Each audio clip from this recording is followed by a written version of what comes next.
Bonjour à toutes et tous, chose promis, chose due. Voici une petite recette de la pâte à choux.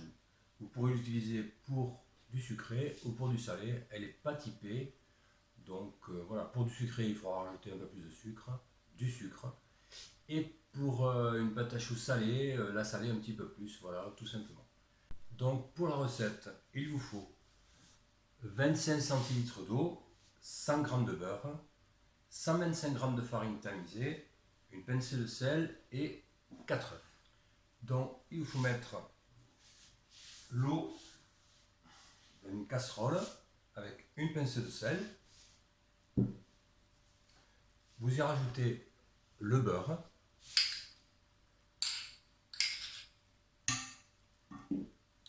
Coupé en petits morceaux à l'intérieur, voilà, c'est mieux. Vous portez, vous chauffez tout doucement cette préparation. Il faut que le beurre soit fondu avant que l'eau bout. C'est voilà, pour éviter l'évaporation de l'eau.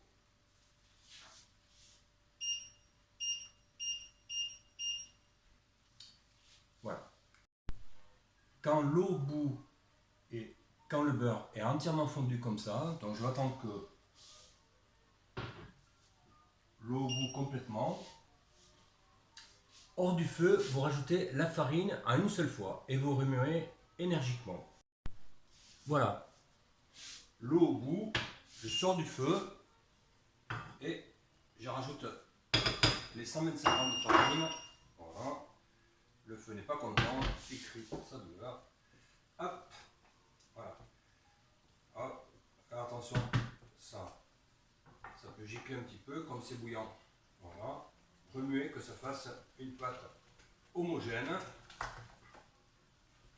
et qu'il n'y ait pas de grumeaux de farine. Voilà, essayez de... Hop,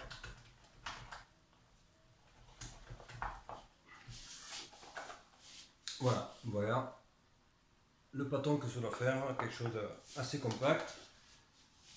Bon, un petit coup d'éponge sur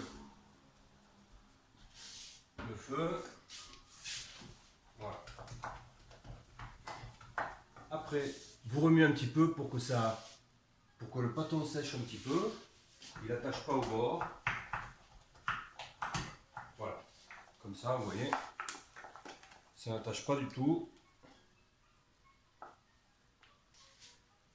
Vous pouvez voir comme ça. Voilà.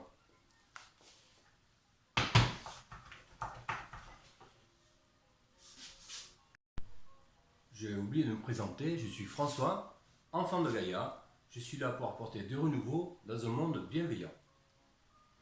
Donc, nous avons notre pâton, vous faites sécher un petit peu hors du feu pendant quelques 1, 2, 3 minutes, voilà. Et maintenant, nous allons incorporer les œufs dedans. Donc, pour ceci, vous prenez un récipient assez haut, on va y mettre la totalité de la pâte dedans, bien sûr.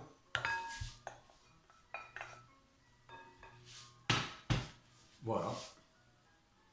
Et on va faire refroidir un petit peu. Vous faites refroidir la pâte un petit peu, pour éviter que les œufs cuisent instantanément à l'intérieur, bien sûr.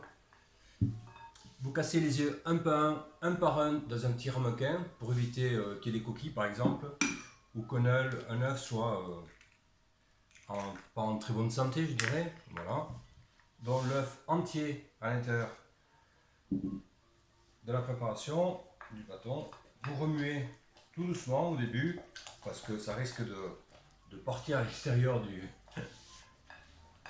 du récipient.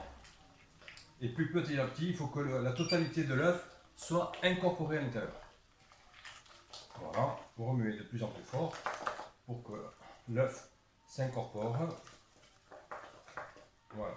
Et vous renouvelez à la troisième fois. Le deuxième œuf, pareil, incorporation. Alors tout doucement au début.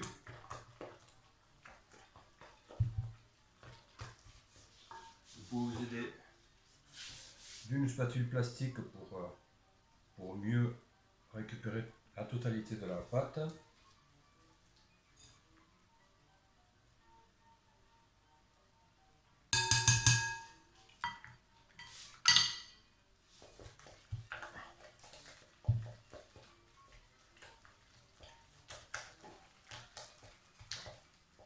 Bon, ce sont des œufs moyens. Hop, voilà.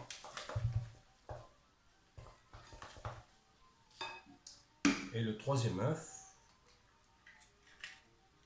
hop, pareil. Pas besoin de temps de repos, hein. Voilà, hop.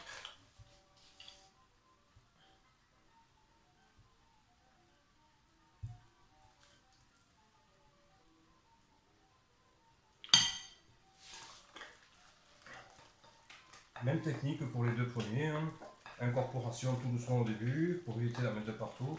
Et puis petit à petit, l'œuf va s'incorporer et devenir de plus en plus épais. Et le faire de façon énergique. Voilà, l'œuf est incorporé. Ça fait, comme on dit, le bec de canard, vous voyez. Ça fait quelque chose d'assez compact, épais, mais qui ne coule pas. Ça reste assez stable, voilà. Maintenant, nous allons les mouler pour pouvoir faire la cuisson. Donc voilà, les choux sont moulés. J'ai fait une douzaine de gougères. Donc les gougères, c'est les petits choux au fromage. Et j'ai commencé à mouler. Il me reste de ce côté, il y a 6 choux nature, plus 2 ou 3. Donc je les enfourne à 180 degrés.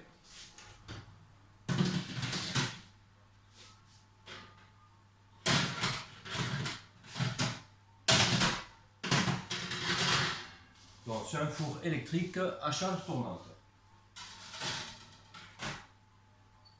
Je les mets sur le troisième niveau en partant du bas. Troisième et quatrième niveau. Voilà. Pour une cuisson environ 20-25 minutes. 25 minutes plutôt. A tout à l'heure. Donc voilà, les choux sont cuits. Il y a une partie au fromage. Voilà, qui est un peu plus bronzée. Et l'autre partie, les choux à garnir en fonction de vos goûts. Vous pouvez les faire un petit peu plus cuire, comme ça ils éviteront de s'assouplir. Et vous pouvez éventuellement mettre un peu de jaune dessus avant la cuisson pour qu'ils aient une couleur plus dorée. Merci de votre attention, bonne dégustation et attention à la chantilly. Au revoir, à bientôt.